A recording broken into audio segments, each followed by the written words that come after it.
We're going to get this started with This Is the Day, and wish I had a pick, but I'm going to go without. I'm going to go without it. No. You ready? Yep.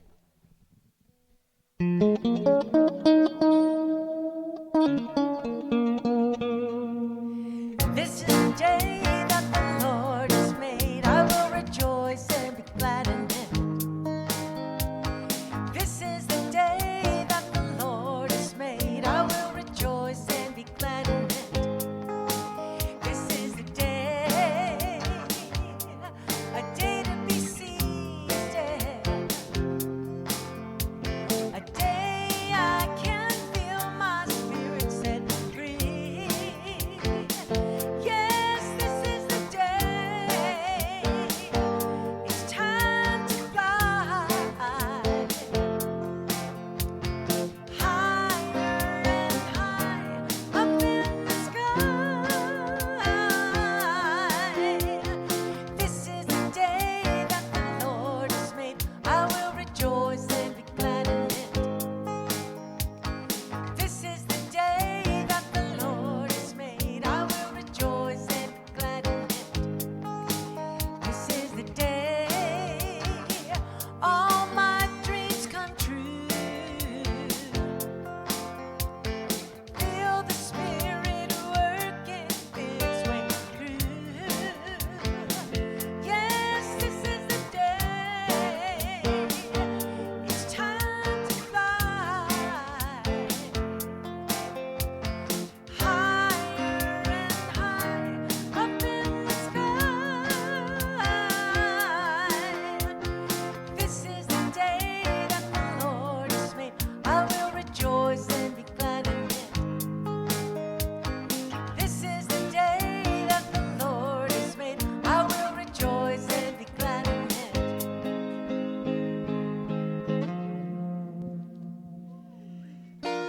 Good morning, good morning. This is indeed a day to rejoice and be glad. Welcome to the West Valley Center for Spiritual Living. I'm Sue Witter. I'm one of the practitioners and a ministerial intern, just finishing up my second year, so I have 1 year left.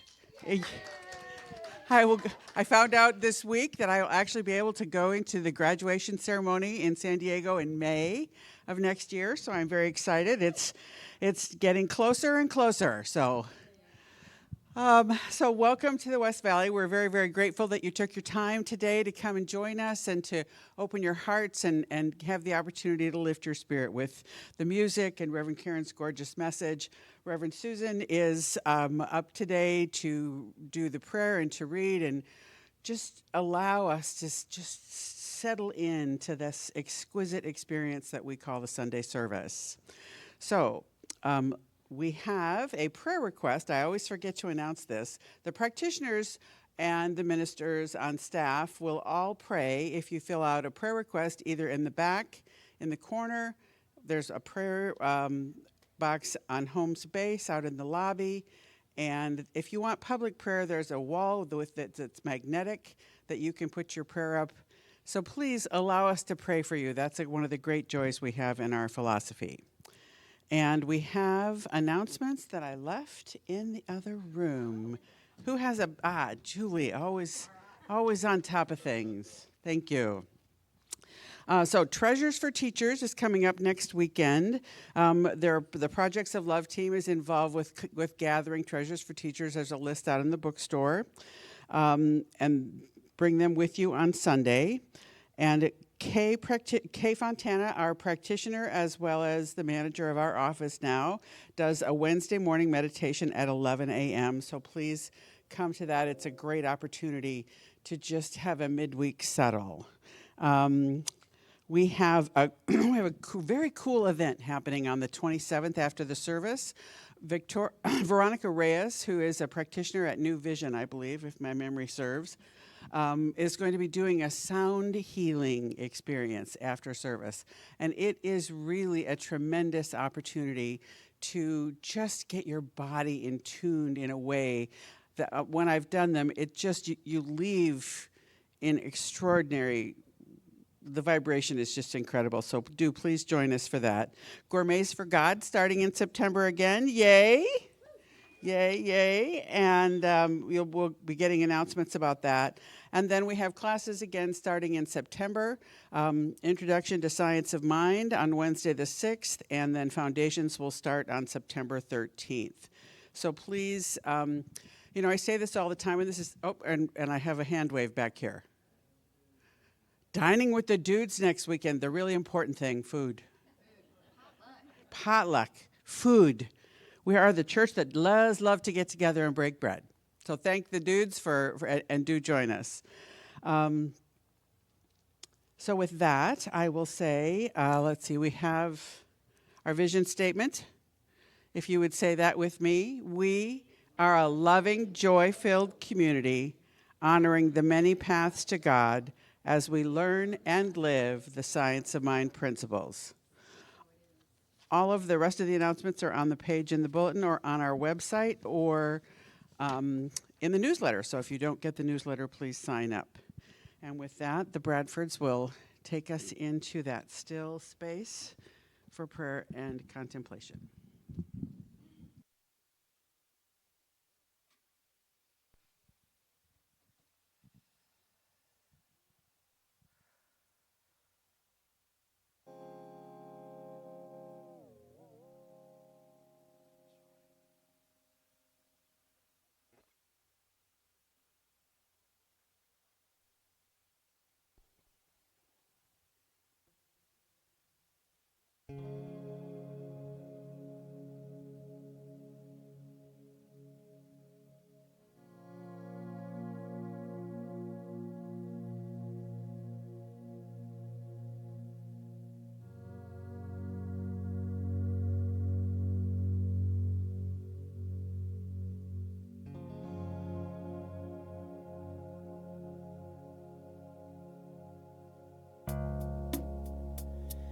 So just take a deep breath as we go within to that quiet place.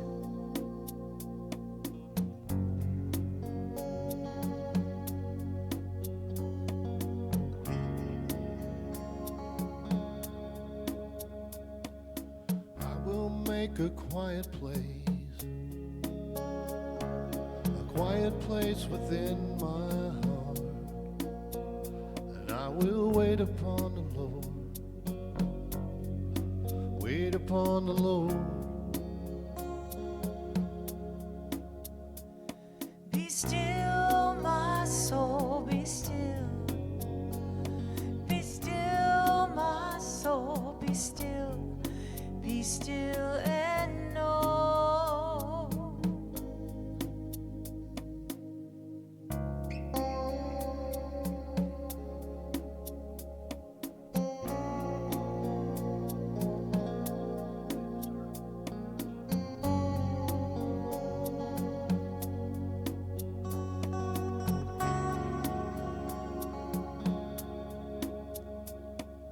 I will make a quiet place within my mind, and I will wait upon the Lord, wait upon the Lord. Be still, my soul, be still. Be still, my soul, be still. Be still and know. I will make a quiet place within my life, and I will wait upon the Lord. Wait upon the Lord. I will make a quiet place.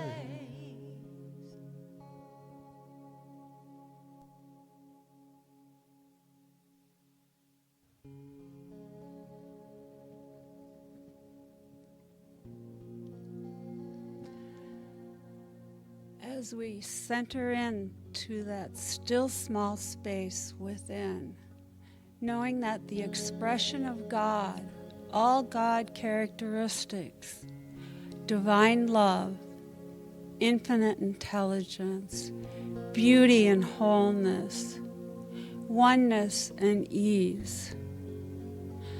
I declare that I am one with that divine intelligence expressing in, as, and through me, through every fiber and molecule of my being. God is all there is, and I know this truth. I am open to hearing God speak through Reverend Karen today, and to express its love through the Bradfords' music. I know that my oneness with this divine expression is where I am, and I am grateful, so honestly grateful, that I too can tap into that still small space and know with great confidence that God's faith is unfolding in, as, and through me right here and now. And with that gratitude, I release that word into universal law, knowing it be done unto me today. And so it is.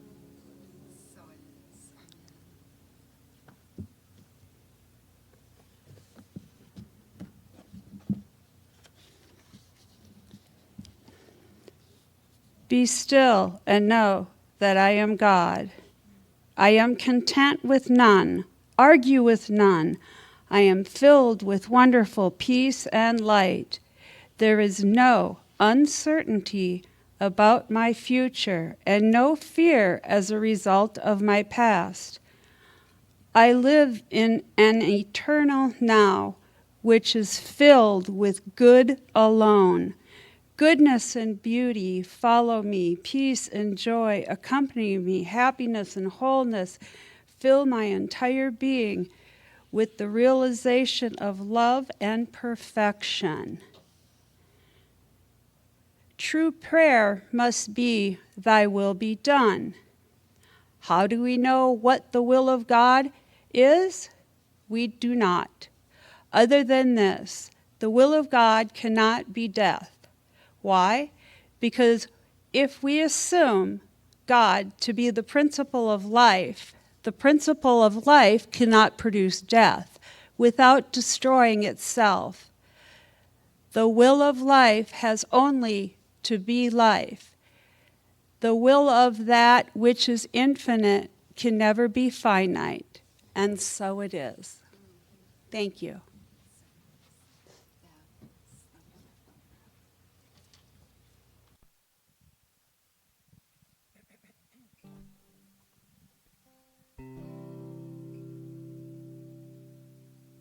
On a clear day, rise and look around you,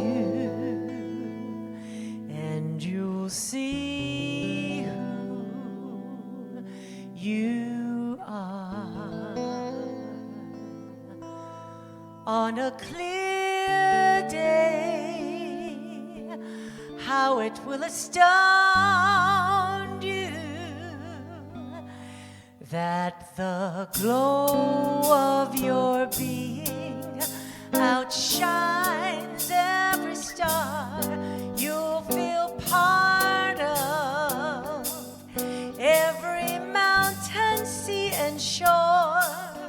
You can hear from far and near a world you've never heard before.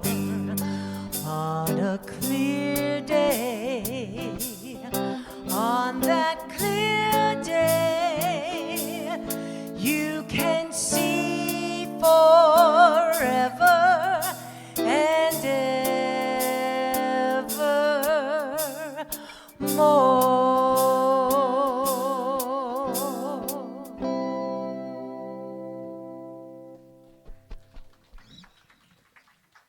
Thank you, Bradfords. Thank you, thank you. Is it a clear day? It's clear.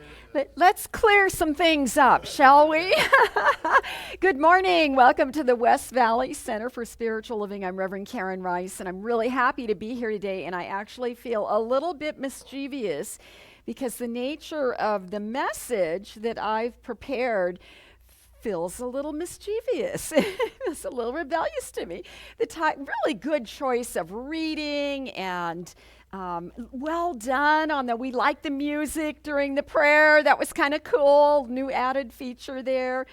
But the title of my message is sort of unexpected in a New Thought church. The title is Soul-Certainty.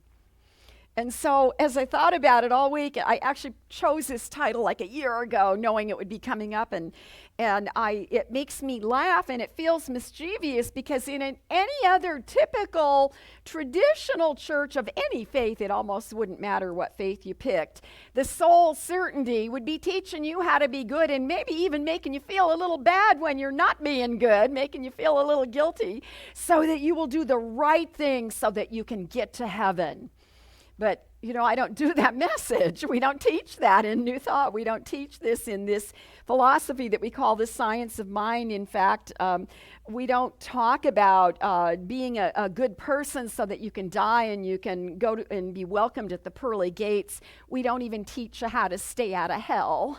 You're kind of on your own, because what we know about all of that is, if we look at the way that Jesus brought a higher level of information to us, we understand that there's something about heaven here now within us, and we can be in hell as we allow our negative, troublesome, worrisome kind of thinking. If that takes charge of our lives, we do live in hell. Or when something goes wrong and we just ruminate again and again over what that is that went wrong, or the way that person disappointed us, even if it was in a dream, and then we can't let it go, and what we see is we're in hell, and we're not living in a peaceful, sweet place anymore. So I guess the bad news is that I have no secrets to reveal to you today. I'm sorry, no secret method. I'm not going to teach you or preach to you about the only true religion. There's no secret code. It's not from Atlantis or the Mayan tradition. And you get to take all of those things that feed you and make you curious and make you want to dive deeper into making and finding spiritual meaning in your own life. You get to use all of that, but there is no one single right way. And that is not what we mean by soul certainty.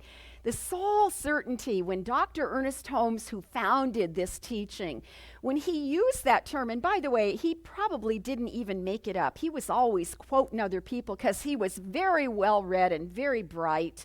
And he did not feel the need to tell you where he pulled all his information from, nor did he ever feel like he was plagiarizing.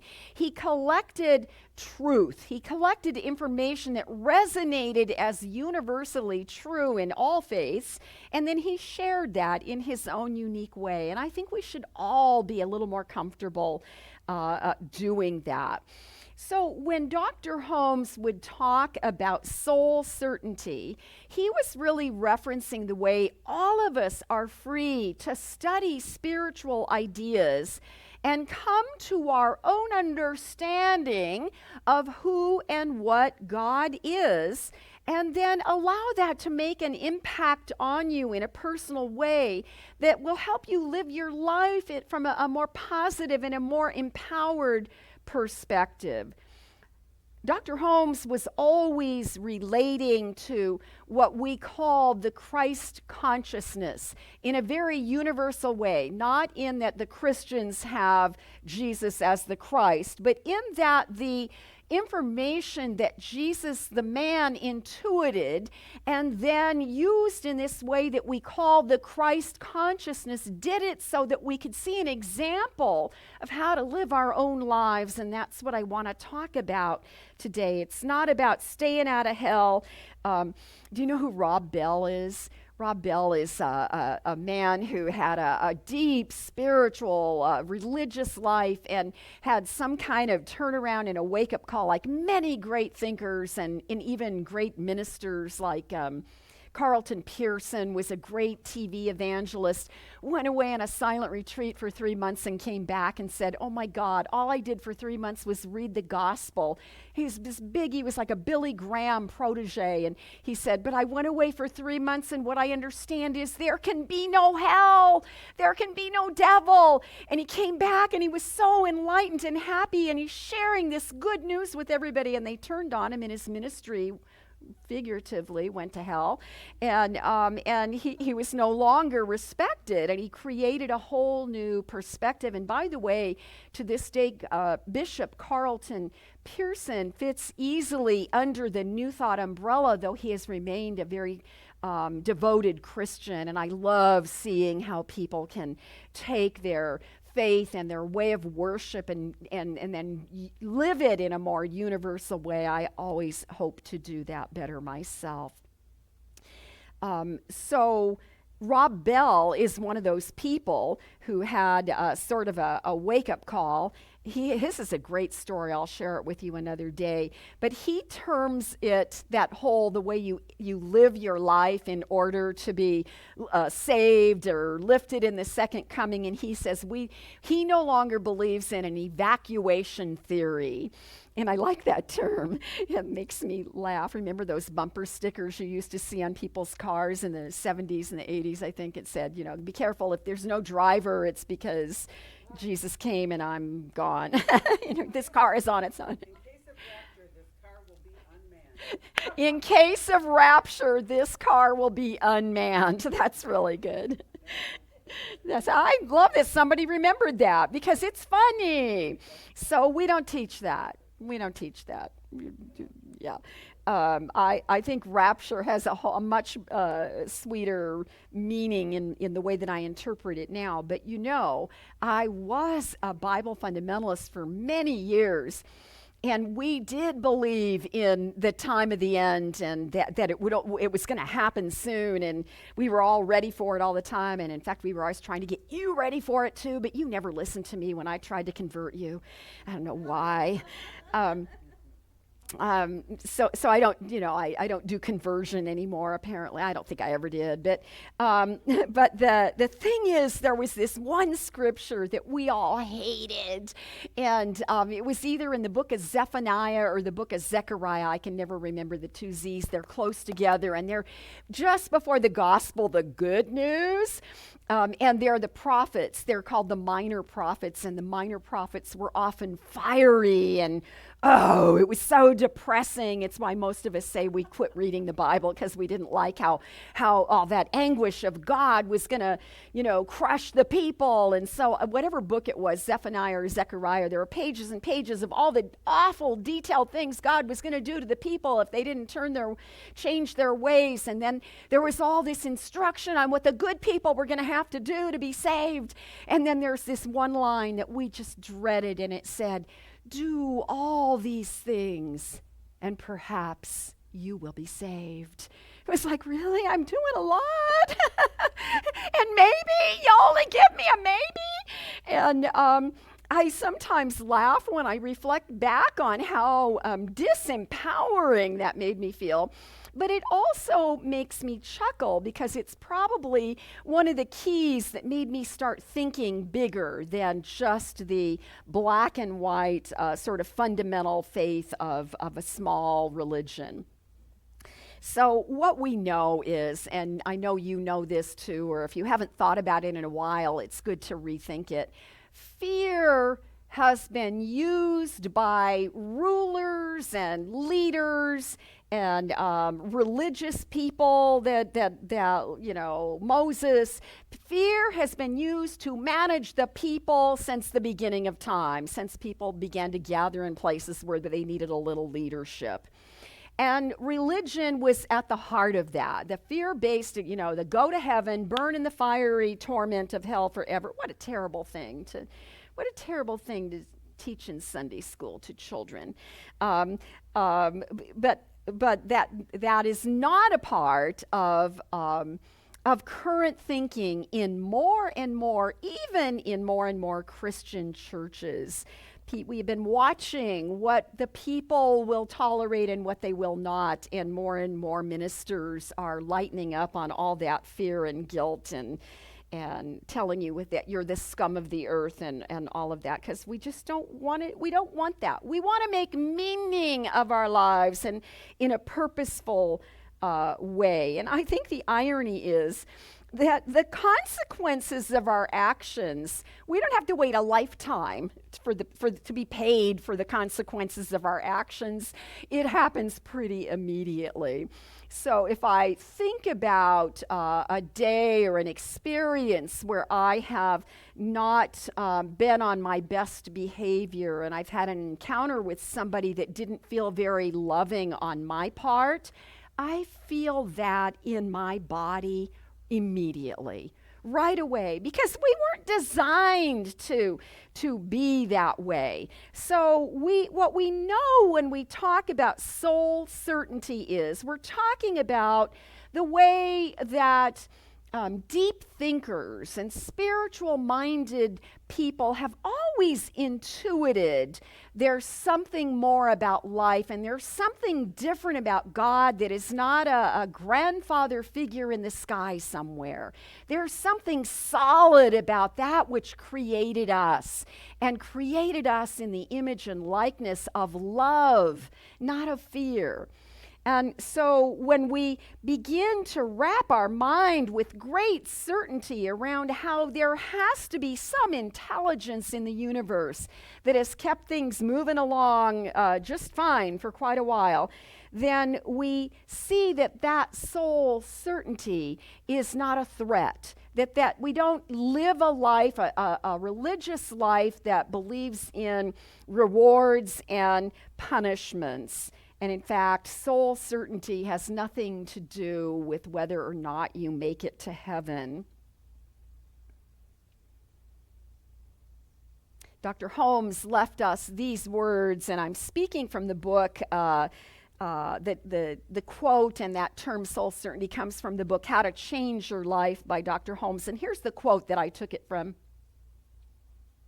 He said, "We strive to cultivate the inner life, knowing that certainty is the result of an impact of God upon the soul.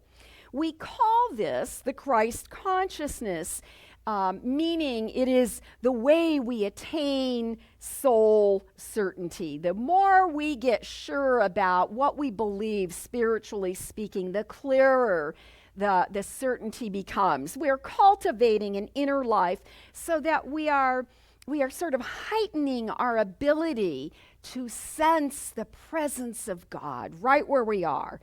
And we're always becoming more aware, excuse me, more aware of God as a living being and a constant support in our life. In this teaching that Holmes so aptly called the science of mind, we speak about the journey of the soul as a means to come to understand those deeper truths, all those things we're looking at today. And we study life and what it means to be a part of this creative process, to be a part of the circle of life, to come to understand that seasons change and that what was a beautiful bloom becomes compost in the earth that nurtures the next season, and that there's this ongoingness in life that is constant. And in that same chapter where I took that quote I just read from you, I found a very interesting, kind of an unusual comment for Dr. Holmes that I wanted to pull into the message this morning. He's giving he's making a statement about how practical our teaching is, how we can use it in our everyday life. And he describes it this way. He says, "This is not a dreamy, mystical cult, but the exponent of a vigorous gospel. It is applicable to everyday needs of our common lives." We use it every day. There's information here for all of us all the time. But then he goes on to say that he believes there are three. This would be really fun to take a poll. It'd be really fun if I had you all write it down. What do you think the three things are? He goes on to say there are three statements of principle, and I'm going to refer to them as statements of truth because he was always looking for the universal truths in life. I might need a little. You think that'll fit? Oh, okay. All I have to do is not smack it. The three things I just wanted you to ponder. What are the three things? And he very seldom made it this simple. You know, I mean, our declaration of principle is like 12 things, and they're long and they're complex. But he says this: the three statements of principles which science of mind regards as true are, number one, the universe is fundamentally good. You know who else said that? Who said it well was Albert Einstein. From a scientific perspective, Albert Einstein said, by the way, they knew each other. They actually did meet and have dinner on one occasion in Pasadena at the rocket science place there. What do you call it? Yeah, Caltech, that's it. Einstein said that what you believe about the nature of the universe is going to impact your entire life. If you believe the universe is a safe place to live, then you will live your life much differently than if you believe it is not a safe place to live. And so Holmes is speaking in this very big way. The universe is fundamentally good, period. Right? When we're teaching the creative process, the first thing we do is of that symbol, we draw that big circle on the board and we say, God is all there is. And God is good. And everything exists in this circle. The second point that Holmes draws out is very interesting. He talks about evil, and I think it's important for every faith to have an understanding of how do bad things happen. Why do bad things happen? I notice people who have not had a depth of spiritual education in terms of their own personal growth and intimacy with the divine, they often blame God for everything that goes wrong in the world. And we don't see it that way. Holmes says this: all apparent evil is the result of our ignorance. And I would broaden that word ignorance because I always hit a wall. It's like I don't like that word. It's like when you're ignorant to something, it's just that you don't have all the facts. You don't have all the information. So I would say evil appears because we of our lack of understanding. We just don't have enough information. So we see evil. And then he goes on to say this. Evil will disappear when it is no longer thought about, when it is no longer believed in, and when it is no longer indulged in. And I think we do battle with that idea because we always think of other people as those who, like, how do I make that person or that country or that idea, how do I make them not be so evil?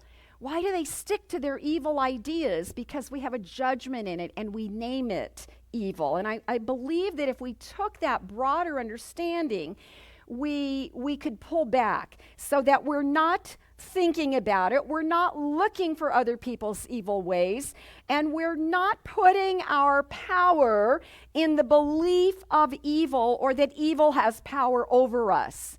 Instead, we align ourselves to a power that is greater than we are, that we know with soul certainty is a power for good.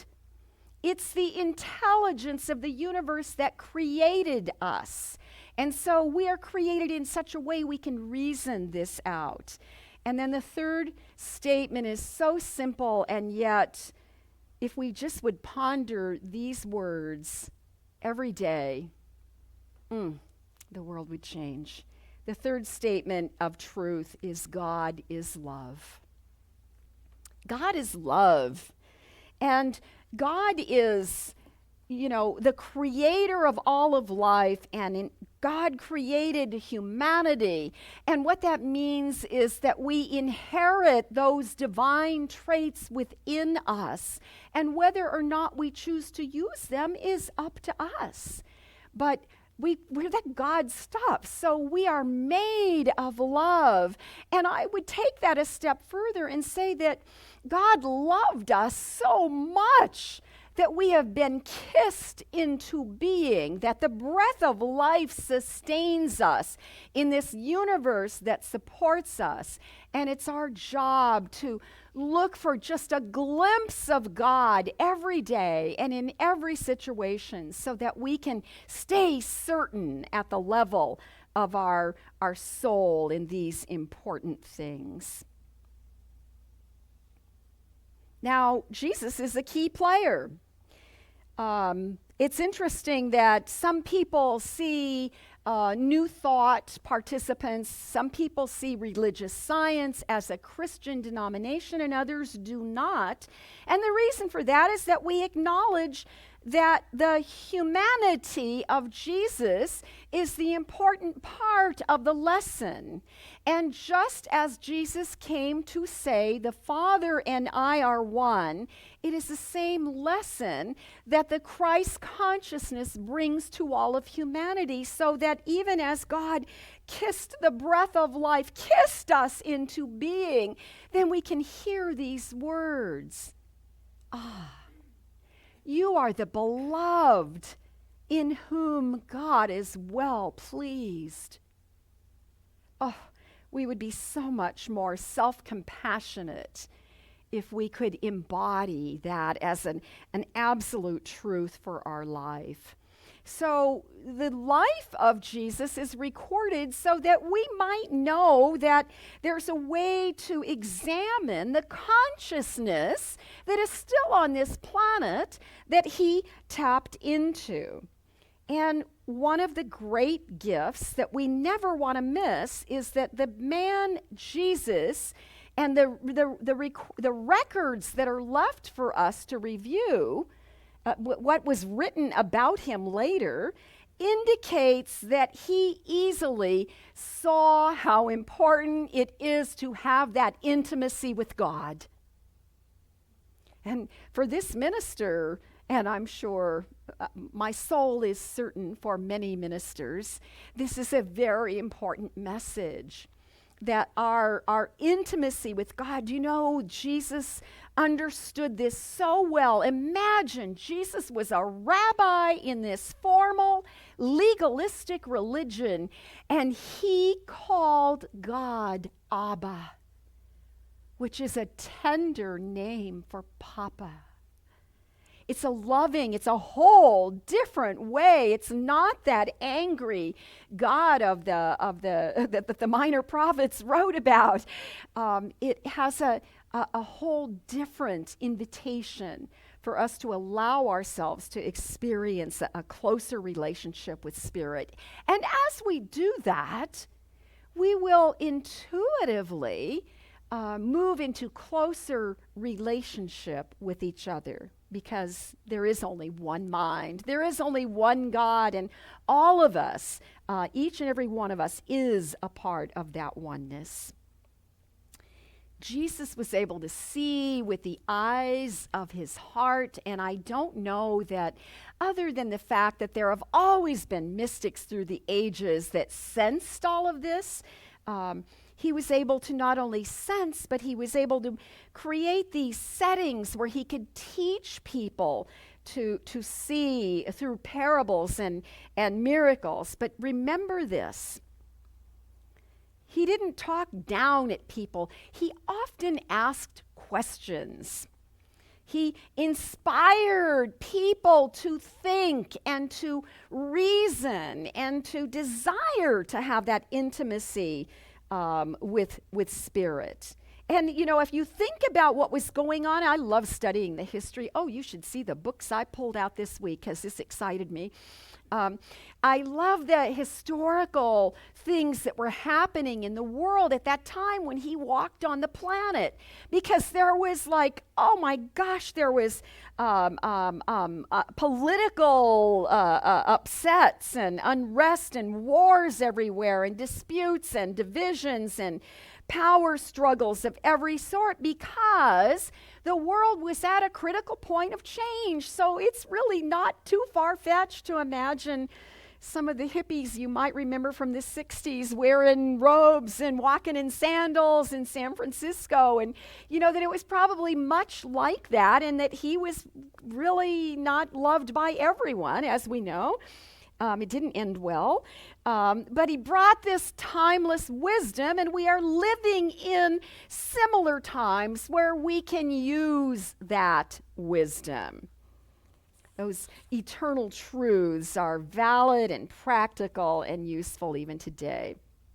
So I was thinking, like what was, there are points we have missed that we haven't been, that don't show up in Sunday school, But Jesus taught us to always look and question what else is going on here. We believe that there is no place that God is not. We believe in this omnipotent, ever-present, all-wise essence of God. I call it the presence.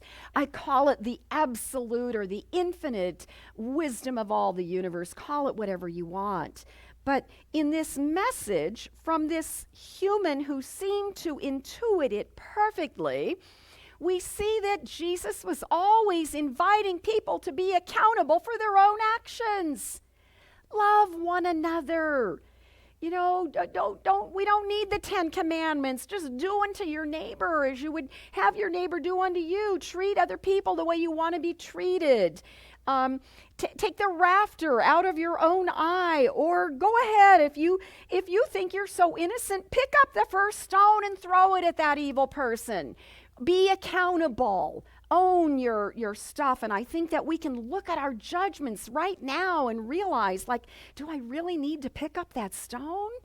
Is there a rafter? Maybe it's not just that opposite way of thinking that I don't think like. Maybe I got some rafters too of things I haven't noticed in my own living. And then, after the life of Jesus, then we step into a new period in the Christian era, and the church begins to be formed. And Paul, who didn't even know Jesus but fell in love with the teaching and wanted to carry on and formalize the ministry, did a good job too. A little help from a lot of other people, but then Paul writes these letters that we have recorded, and he's getting himself in mischief all the time. He's getting arrested for loving the Christian movement that he's trying to get going here.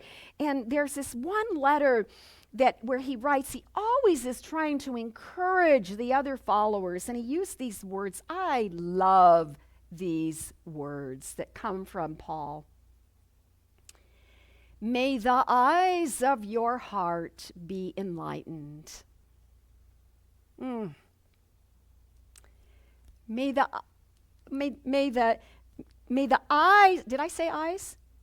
Okay. May the eyes of my heart be enlightened. May I see not just from here. May I see beyond the appearances. May I open myself to see with love and find that tenderness in the Creator and the way that is embedded in all of creation. I want to see that. So yes, our world is changing, and oh my goodness, church has changed, not just because of COVID. Way before COVID, when I was a brand new minister back in 2007, I graduated from school. And it's exciting to think about Sue graduating from school. And we were blaming it all on the millennials. It's all their fault. They're not going to church. What do we do? From a marketing perspective, what can we do to woo them back to church? Because we need the next generations to follow. And so we watched them, and I took classes, and I dived really deep. And then pretty soon it was like, oh, not only are the millennials not going to church, but there's an older population of people that now don't want to go to church either. They're just done. So we called the millennials the nuns, N-O-N-E, the nuns, and we called the older people leaving traditional church, we called them the duns. So now we're dealing with the nuns and the duns. What do? Church is changing, people. Life is changing. We are demanding that there be changes on this planet, and they're coming. So yes, it's chaotic right now. But may our eyes, the eyes of our heart, may we be enlightened in that way. May we have always been a faith that is spiritual but not so religious. And there's a place for us more than ever before. There's a place for messages like these. And then you get people like Joel Osteen who are copycatting us because it works, because they see that there's something in these affirmations and affirmative prayer. So there's much to reconsider, and I do think that we're not the only ones. I do think now that the millennials are aging, and there are all these, they're popping out kids that are, what are your kids now? We got X, we got Z, we got all these other generations, and it's not making us all that comfortable because they're thinking out of the box, and we should have seen this coming. We should have seen this coming because they're really good with technology, right? We need them. I got a problem with my phone. Who needs the Geek Squad? I go to a restaurant and look for a young server that has a minute. Would you help me figure this out on my phone? Right? I remember my first grandbaby born in 1992 crawling to the DVR that we had on a cute little block on the floor under the TV. Crawling to it, and she could pick up her favorite video and put it in and hit play. I remember my third or fourth born grandchild sitting on my lap while I'm trying to figure out how to use the mouse on my computer. And the baby takes the mouse from me and does exactly what the baby wants to do in making the mouse go to things. The children are coming to the planet with information we did not have. Some of us are still not privy to all of it. And we have to trust that there's a bigger process, but we have to still do our part. We have to align with great soul certainty into what we believe. Do we believe the universe is a friendly place? Do we believe that there are ways we can expand our understanding and shift our relationship with negativity and evil? Do we believe that God is love? Let us be the example of those three things, and we are a part of changing the world. And then the younger people, maybe they never have to go to church. I think they will. I don't see church going away anytime soon.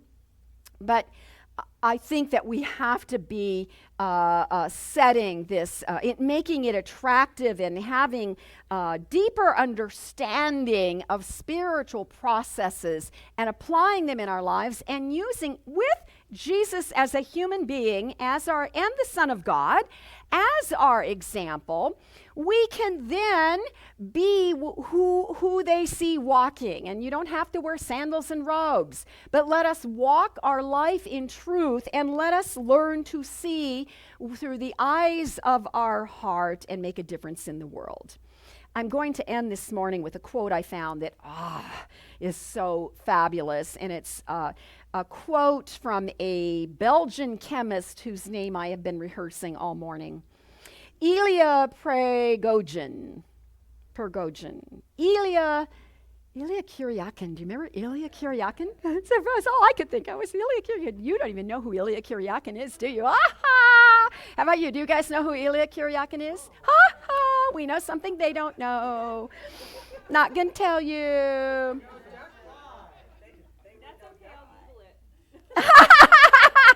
She probably has the answer already because she has a Google. She's young.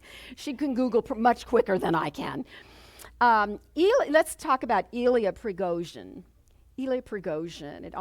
As I was learning to say this, Juliana, I kept thinking of that Korean sauce I can never remember how to say. gochujang. Gochujang. I can never say that. I always ask Julie, though. It's delicious. Ilya Prigogine is a Belgian chemist who won the Nobel Prize for Chemistry in 1977. And what he did to win the Nobel Prize was that he developed a theory that it explains why unstable order and complexity bring breakthroughs. And so, by way of example, I would remind you, if you've heard me speak for a few years, you've heard this before. In 1904, in every great urban city, in 1904, there was a horse manure crisis because people had found advantages to live in the city. There were a lot of reasons it was fun and good and fun to live in the city. And as more people were drawn into big cities, the traffic of the horse, which was the primary source of transportation, became a real issue because they didn't have any place to put all that horse manure. Plus, they were dangerous. They're large, and occasionally they go rogue. Can you tell I'm afraid of them? My sister has horses. I don't ride them. So they had this big problem. They say that in New York City, you can look this up online, in some places in the city, the horse manure was stacked 3 stories high. And they came together, this environmental crisis, they came together like, what are we going to do? And they determined it was the end of the world. And we know what happened was that Henry Ford made the car, we got the motor car going, and then we have a new way of transportation. We build roads and we move on. So more people come to the city. City life gets more unstable and complicated, complex. Complexity always creates breakthroughs for something new to happen. Voila, we get the car, and 100 and some years later, we like the car so much that the world has again become unstable, and the complexity has created great problems. And we see that, fortunately, the millennials and the younger ones are on it. We won't have to figure it out. They're going to handle it for us, and it might not come in the direction they think or expect, but we're working on it, right? And that's the nature of life. You see it out in nature herself. A volcano, everything gets too complex under there, a volcano erupts to ease the pressure, new life starts growing again. It's slow, but it happens. So Ilya Prigogine created this theory called non-equilibrium thermodynamics, and his theory states that unstable order in periods of extreme complexity are always the moments when new possibilities come. Things have to be rearranged. He wrote this. This is the quote that I wanted to end with this morning. The future is uncertain, but this uncertainty is the very heart of human creativity. The future is uncertain, but this uncertainty is the very heart of human creativity. And so he gives us advice, and I like it very much. He says, when things feel most unstable, think about your own life. Perhaps you're going through something right now. Or think about the world or the ways in which you worry about what's going on in the world. When things feel most unstable, we need to have more awe. We need to open ourselves to be amazed by life and how miraculous the very ongoingness of life is. So admire the way life works. Worship those things that are absolute in the way that Thoreau and Emerson could see God in nature. and understand abundance and goodness and the givingness of life, realize again with great soul certainty that life is created to continue. Be certain about that. And every now and then, go back and remember that the universe is for you. We would not be here otherwise. The universe is for you. Life is good more than it is evil. And God is love. That's what I wanted to say today.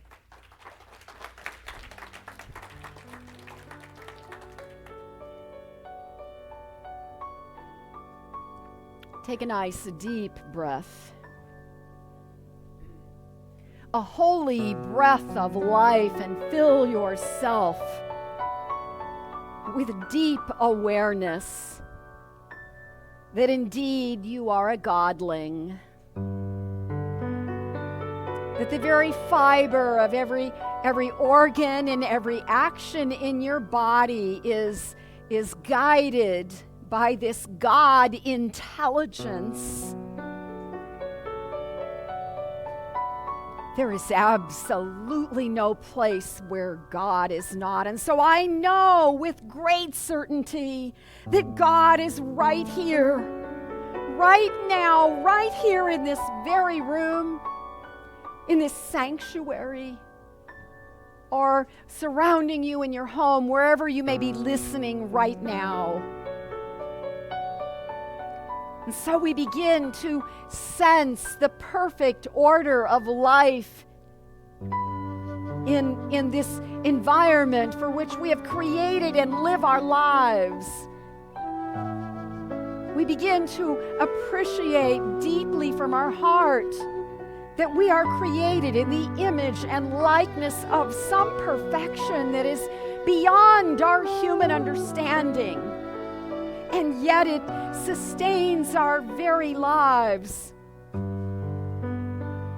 It is a wisdom in the cells of our physical being that knows how to heal that which ails us.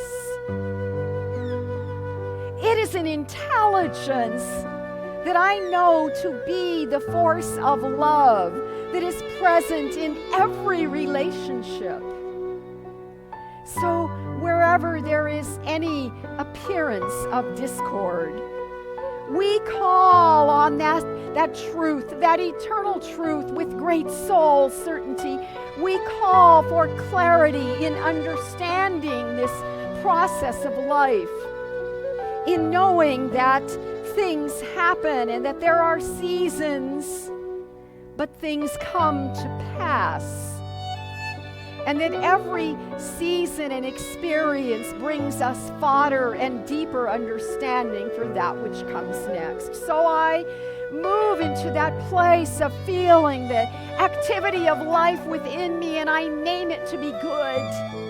I know it is the source of good that sustains us in all of this universe, and that we are safe and that we are held sweetly in the hands of God, comforted through any ill experience, loved through any sense of disconnection. And it allows us to feel reconnected to life, reconnected to love, reconnected to the vibrant vitality that is our life. So I say thank you, God. Thank you, Infinite Spirit, for we are renewed again.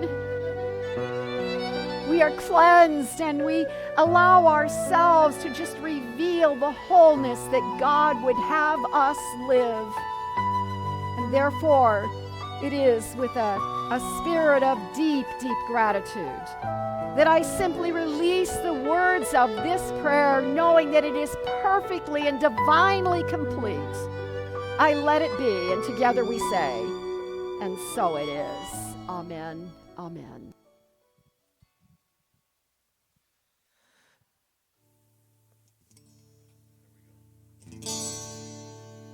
Grateful, grateful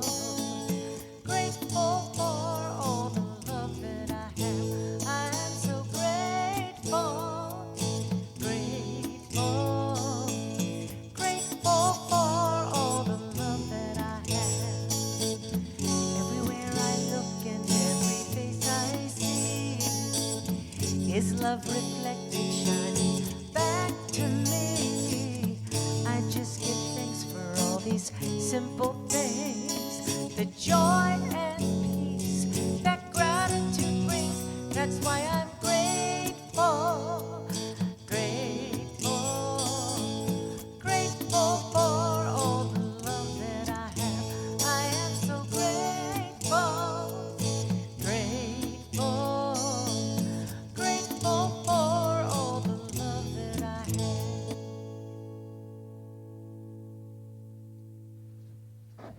Yes, indeed. I certainly am grateful. I'm grateful for that message. Thank you, Reverend Karen. That was fabulous. And it is now time for us to express that gratitude for everything that's in our lives as well as for this center. And so it is time for giving and receiving. And we have our joyful giving affirmation, which is, if you'll say with me, I live in a consciousness of good.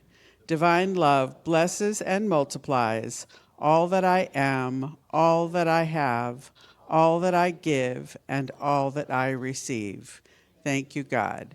And we have a giving box there on the way into Papke Hall, one in the back of the room, and also one out in the bookstore. So please put your contributions in and know that we gratefully accept them and use them with a high level of integrity. So thank you.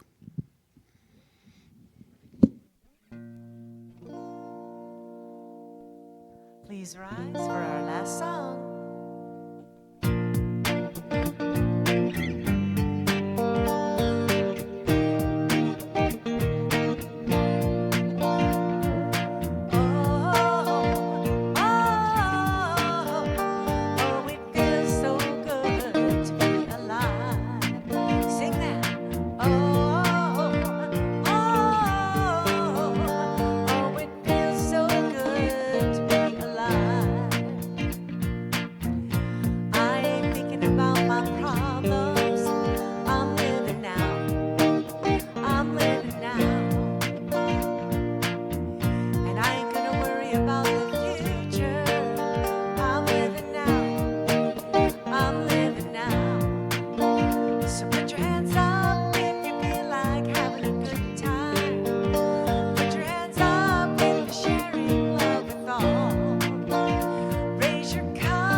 Oh, my goodness. So thank you, thank you. Please join us in Papke Hall for light refreshments after the service. And if you will repeat after me, with soul certainty, I know.